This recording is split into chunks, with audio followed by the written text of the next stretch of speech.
The U.S. House of Representatives nearly passed a bill to raise the government's $31.4 trillion debt ceiling. That includes sweeping spending cuts over the next decade. Here to help us break this all down is the Hill's congressional reporter, Mike Lillis. Welcome. Hey, thanks for having me. Good morning.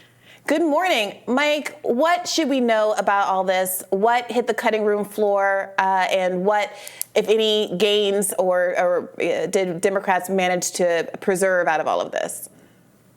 Well, I think, a couple of things. Great question. And everybody's wondering how significant this is. Of course, this is a win for Kevin McCarthy. The speaker came in. He had trouble getting the gavel. You know the history there. It took him 15 votes. There's a lot of conservatives in his conference that simply don't trust him to hold the conservative line in these big budget fights with President Biden. And if getting the gavel was his first political test, yesterday's vote on raising the debt ceiling was his first legislative test, and he passed it. It took him about a week. It took a lot of arm twisting. It took a lot of closed-door meetings. So there was some drama, and in the end, he won, and he was taking a well-earned victory lap.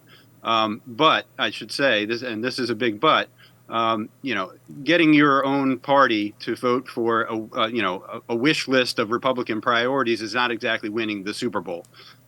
This is more like a scrimmage. You've still got the other side to contend with, and in this case, the other side controls both the Senate and the White House.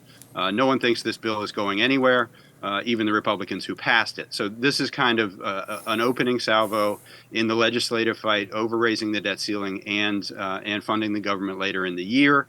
And so we'll see what happens now. The ball is kind of in Biden's court, but he is refusing to negotiate on the debt ceiling. And so now we just have to see what happens next from the White House.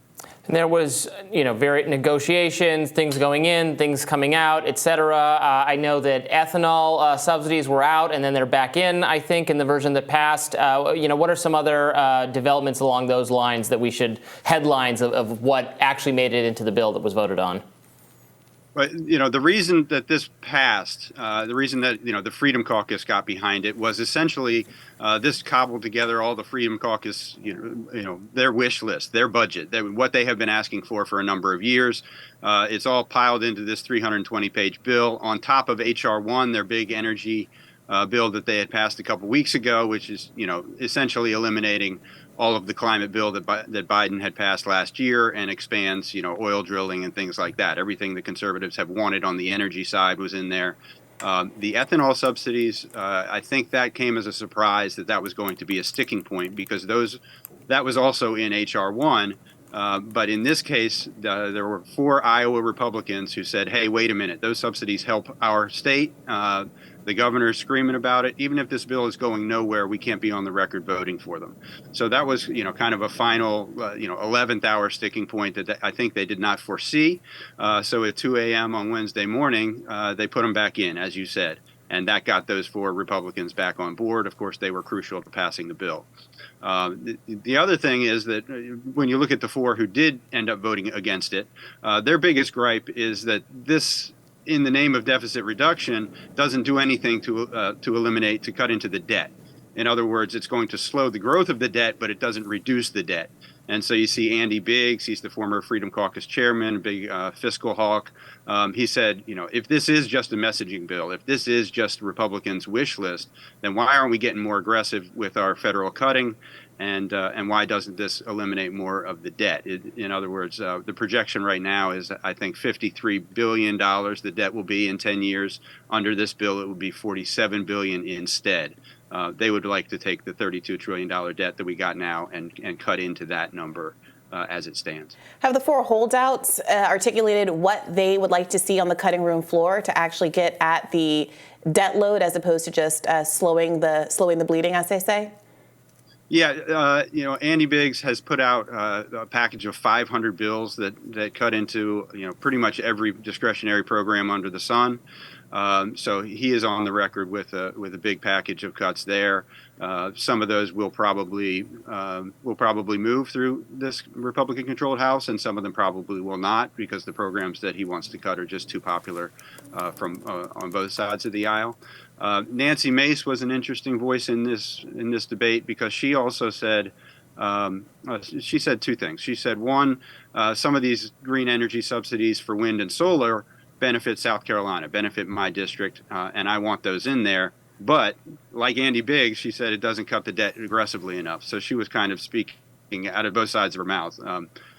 We want more federal spending for my district, but we want to cut federal spending overall and cut into the debt. She says she has a plan that can balance the budget in 5 years. We're waiting to see the details of that. And to get her vote, she had a sit down with McCarthy yesterday, just a couple hours before the bill hit the floor.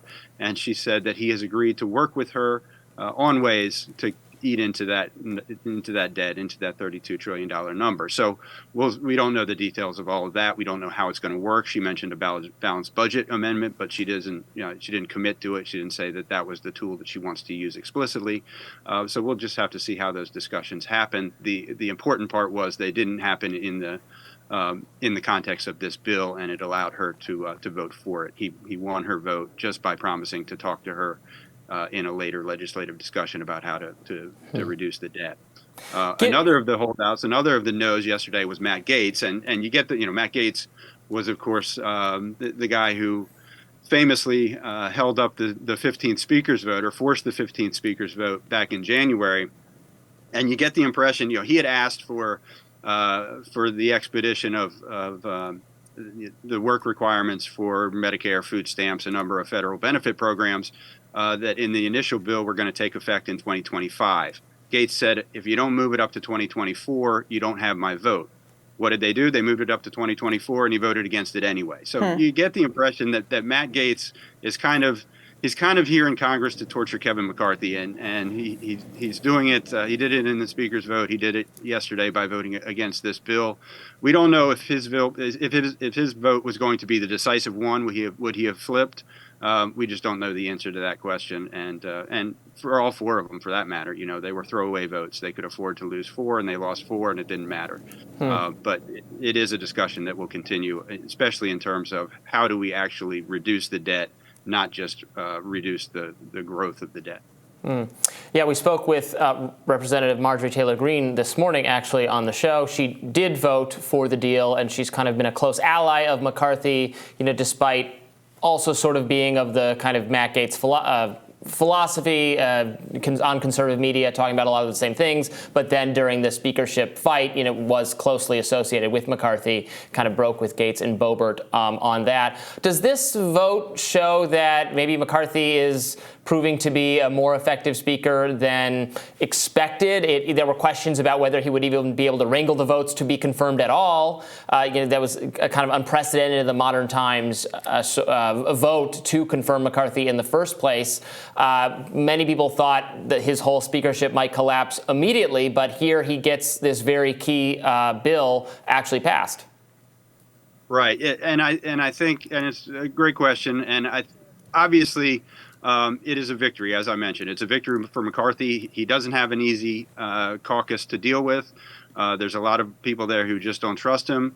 They have a very slim majority, and it's gonna take every negotiating tool, every tactic that he's got in his quiver, every arrow in the quiver to get these people on board. That being said, I think that the expectations have been so low that any victory that he wins is going to be seen as perhaps more monumental than it is. Again, winning the speaker's gavel in your own conference, if you were the majority leader, shouldn't be like a terribly hard lift, and passing a big list of budget priorities that are never going to become law anyway through the House that you control it also shouldn't be a big lift. And this raises a lot of questions about, House Republicans have been promising a budget out of the Budget Committee, and this raises the question of will they be able to pass it? Jody Arrington is the chairman of that committee, and he says that they will produce a budget, but whether or not it hits the floor is another question now. And I think this vote kind of sends up some red flags. Can they pass another big budget bill and get everybody on board outside of the context of raising the debt ceiling? So again, a big win for McCarthy, but not the Super Bowl. And because expectations have been so low, the people have been surprised that he's able to get anything across the finish line, I think. But this is the easy part. The tougher stuff is coming. They still have to negotiate with Biden. They still have to get something that actually becomes law and prevents a default. Thank you so much, Mike. We really appreciate it. Hey, thanks for having me anytime.